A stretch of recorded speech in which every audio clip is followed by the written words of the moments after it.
Hello po mga kababayan, kamusta po kayong lahat? And once again, welcome back to another episode of Simply Talkies Vlog. Eto po, April 3rd na po dito sa North America. At nandito pa rin tayo sa northern part ng California. Third day po natin dito. And tomorrow, pabalik na tayo ng San Diego. Pero mag-stay pa tayo ng 1 day sa San Diego. Kaya full week tayong vacation. Pero anyway, meron tayong small time today to give some opinion and reaction sa mga mainit na balita ngayon. Nako, napakainit ng mga balita, no? Mostly itong kay Kibuloy. Hindi po siya na April Fools, no? Nung April 1st kasi naglabas po ng warrant of arrest, itong Davao Regional Trial Court. Yes, no? For the violation of Republic Act 7610, also known as the Special Protection of Children Against Abuse, Exploitation, and Discrimination Act. Diyan po yan sa Davao RTC Branch 12. Buti nga sa kanya. Hindi po yan April Fools, ha? No? Totoo po yan na pangatlong warrant of arrest po yan, no? Ang sabi po dito ng korte, no? Quote natin. Binabasa ko po ang balita dito sa Manila Bulletin na ang headline ay Davao Cops Serve Quiboloy Warrant of Arrest. I-quote natin itong sabi ng korte sa Davao. Upon a judicious examination and perusal of the information, the records of the preliminary investigation, including those affidavits and written statements, and other attachment to the information, the court finds probable cause to issue warrant of arrest. Kaboom! No? Biruin nyo yan. Upon judicious, examination and perusal. Yung meaning, yung ginamit ang mga impormasyon base sa records ng preliminary investigation at yung mga affidavits and written statement ng mga biktima at mga witness siguro, no? Ano nangyari? Kinasuhan siya. Binigyan ng warrant of arrest. Ang tanong, bakit yung previous prosecutor hindi niya nakita ito? No? Hindi niya judiciously did his job. Ayun lang ang aking katanungan. Did he judiciously do his job? No? Yung proper investigation, no? Kung yung mga biktima ba ay nagsasabi ng katotohanan, no? Wala eh.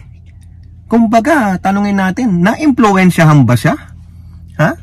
Nagkaroon ba ng threat sa buhay niya and his family o her family? Yung previous prosecutor, bakit niya dinrap? Yun katanungan ko mga kababayan. Kasi, kung yung biniktima ni Quiboloy, yung sinasabing minor noon, ito na i-vlog natin yan, no? Na wala pa siyang 17 years old no? Bata pa yun Nung binasura, dinismiss ng former prosecutor, yung humawak ng kaso na yan, sa Davao, tumakbo siya sa DOJ, together with her family. Sabi nila, tulungan. Wala nangyari. Kasi panahon pa ni Digong. 4 years after. Kasi 2018 yun pumunta sila sa DOJ. 4 years after, ano nangyari? New administration, new DOJ secretary, ayun, inopen. Ayan, sabi di ba ng DOJ? Buksan natin ulit. Imbestigahan nyo. Kailangan mabigyan ng hustisya ang biktima. Kasi yung biktima, persistent. Kailangan niya ng hustisya. No? Hindi porket malaking tao si Quiboloy, no? Hahayaan na lang natin. Buwis buhay po yung pamilya ng biktima, saka yung biktima kasi bakit? Malaking tao, maimpluwensya ang binabangga nila. Ngayon, nakita natin, yung sa Pasig, human trafficking, no bail yun. No? Dito, siguro, itong kaso niya, sa Davao na RA 7610, siguro may bail ito, hindi ko po alam Pero yung sa Pasig, human trafficking, non-bailable yun. Kaya ayaw niyang humarap sa Senado kasi Once na matapos ang hearing niya, o ma-aresto siya doon, diretso na siya sa kulungan. Dahil non-bailable, ayun, totoong korte yun, okay, Boloy. Nasaan ka? Ha? Nasaan ka? Bakit natin tinatanong nasaan siya? Ha? Kasi po, kahapon sa ating bansang Pilipinas, April 3rd, no? Sinerve na po yung warrant, no? Pinuntahan po siya, no? Pinuntahan siya ng NBI and Davao Police doon sa kanyang headquarters sa Kingdom of Jesus Christ, diyan po sa Davao, no? Sabi dito, pinuntahan nila sa tatlong lugar na alam nilang nandun si Quiboloy. Ha? Sa resort niya sa Samal Island, sa school niya, no, kung saan ino-oversee niya diyan sa Buhangin, and his lavish, tignan ninyo ha, lavish, ibig sabihin marangya, na prayer mountain dyan sa Barangay Tamayong na pag-aari niya. Wala po siya. Oh, akala ko ba idulog sa korte? Ang yabang ninyo. Idulog sa korte. Haharap daw siya. Ano nangyari? Arrest warrant eh. Wala ka pala, Quiboloy. Ha? Bahag ka pala, no? Bahag ka pala, Quiboloy. Bulaan ka, kaya tama tayo. Hindi ka totoong anak ng Diyos. Hindi ka self-appointed. Self-appointed, hindi spiritual, hindi godly appointed. Hindi mismong Diyos Ama nagsabi sa'yo, ikaw ang appointed son ko. Gunggong ka, Quiboloy, o humarap ka ngayon. Ano? Nasaan ka na? Ah? Ang sabi ng NBI, hindi daw siya malocate. Mahina palang intelligence nyo. Di ba meron kayong mga CIF? Nasaan? Paganahin nyo dyan. Man on the run yan, nagtatago. Oh, ay nako, Diyos mio, kayabang-yabang na eh. O ngayon, ano po sabi ng abogado niya, si Attorney Topacio, dito po sa balita ng ABS-CBN, no? Ang headline, Davao Police serve warrant arrest versus Quiboloy, co-accused in sex child abuse cases. Kasi 5 po yung sinama dyan, no? Banggitin lang natin yung mga kasama niya. Ito rin po yung mga pangalan nung nandun na pinasa ng sa Pasig, no? Si Jacqueline Roy, Crescenta Canada, Pauline Canada, Ingrid Canada, and Sylvia Simanes. Mga walang yatong mga to, puro babae pa. Hindi kayo naawa dun sa mga parang nilalapit nyo kay Quiboloy na mga minor. Dapat sa inyo, ha? Latigawin kayo eh. No? Ibuntot pagi kayo para mawala yung bad spirit. Diba sabi nila, pag may bad spirit daw, paluin mo ng buntot pagi. Diba? Hindi po ako naawa sa mga to. No? Unang-una kay Quiboloy, hindi po siya totoong appointed son of God. Walang yayan. Bulaan talaga. Diba? Magalit na kayo kung magalit. Pero bulaan siya. Ginagamit niya lang ang pangalan ng Diyos para yumaman, makapanghalay, makapang bastos, lahat na po ng evilness, no? Gagawin niya. Yabang-yabang, no? Buti nga sa'yo. Tapos pinagpipray pa siya nung kakilala niyang isang minister dito. Baka pareho silang bulaan.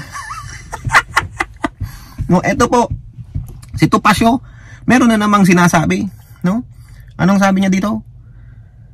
They will prepare to avail of all judicial remedies and thus refrain from specifically commenting on the aforementioned issues out of respect to the courts. Tama naman! Pero ang mahalaga, ilabas mo si Quiboloy. No, ilabas nyo, paharapin nyo para makita natin. Putragis kayo, yung mga tinulungan pa namin kayong banatan, sila Trillanes, sila De Lima, pero yung mga yon nagpakulong. Oh, ikaw Quiboloy, ikaw Duterte, kayo palang mga duwag eh, magaling lang kayong magsalita. Asalbas nyo tapang ninyo. Ha? Ito pa sabi ni Topacio, to exhibit some sense of common decency at long last by doing the same. Nako, hindi kami titigil sa kakabira dyan sa kliyente mong bulaang appointed son of God, no? Topacio added, without offering proof, some powerful individuals were hell-bent on persecuting Quiboloy. O Ano sabi ng ABS-CBN? Without proof, Topacio, abogado ka pa man din, without proof, maglabas ka ng ebidensya sino yung mga powerful individuals na hellbent on prosecuting Kibuloy. Sino yan? Sino? Yung minor? Ha? Eh ngayon, ano na? Adult na siya. Kasi 18 na siya siguro. Ha? Kibuloy. Sino ang mga powerful individuals? Powerful individuals ba yung lumabas sa Senado? Wala ka naman palang proof eh. Yabang-yabang mo, abogado ka pa man din. No? Dapat yan i-reprimand ng Supreme Court yung si Topacio. Sabi po dito sa balita, Topacio added without offering proof that some powerful individuals were hell-bent on persecuting Kibuloy. Sino? Insinuation na naman, ha, mga kababayan.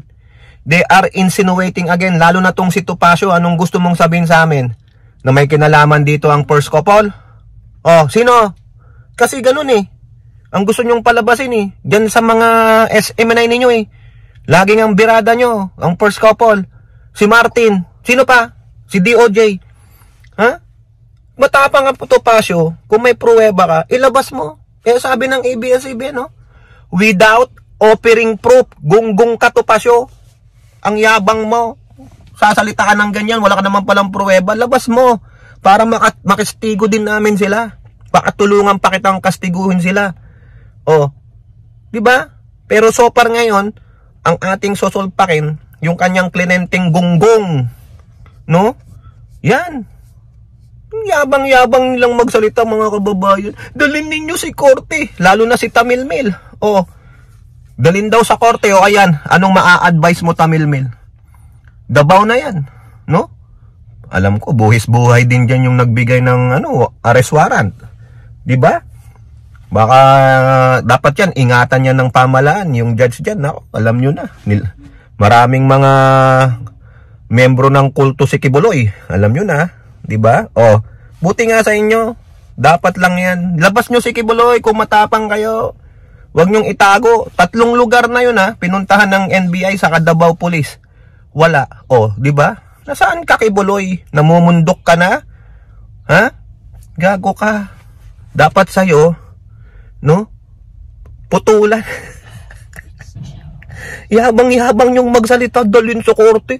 Nung nilabasan ng arrest warrant, di na makita. Baka wala na nga yan sa Pinas eh. Baka wala na, no? Baka nandyan na siya sa Bong Choylak. O kayo po, mga kababayan, at least yan, 3 ng arrest warrant, no? Yun naman pong sa Senado, nabasa ko po sa balita rin, no? Nanghihingi po ng tulong ang Office of the Sergeant of Arms of the Senate sa Davao Police para ma-serve yung arrest warrant kay Kibuloy. Pero naunahan na sila ng Davao City Regional Trial Court Branch 12. O ayun, tapos. At least yun, korte. Wala na siyang maidadahilan. Wala na silang sasabing, ginigipit kami ng Senado, ginigipit kami ng lower house. Wala. Korte. Nasaan ka, Kibuloy? Nasaan ka? Where are you? Ito na lang tanungin natin. From the page of Where in the World is Carmen Sandiego? Game po yun, computer game yun. Ang gandang game nun, no? Tanungin natin si Kibuloy. Where in the Philippines is Kibuloy? Nagtatago sa saya ng mga, ayun, alam nyo na kung sino sila. No, Topacio, labas mo kliyente mo. Alam mo kung nasaan si Kibuloy. Tapos magsasalita ka. Without a proof, some powerful personality is hell-bent on prosecuting Kibuloy. Nararapat lang. Go, go, go, yung mga biktima dyan. Sige, tanggalin natin sa ating bansa ang mga bulaan, ang mga mapagmalabis, ang mga kriminal, no? Loko ka, Kibuloy, yabang-yabang mo, nasaan na kayo ngayon? O ikaw, Tamilmil, nasaan ka na nagsasalitang dalhin sa korte? Ayan, dinala sa korte, labas ng arrest warrant, nasaan kayo? Nagtatago kayo sa kuweba. Oy, balik kuweba kayo, Kibuloy, ano ba yung kuweba mo? May palmolive.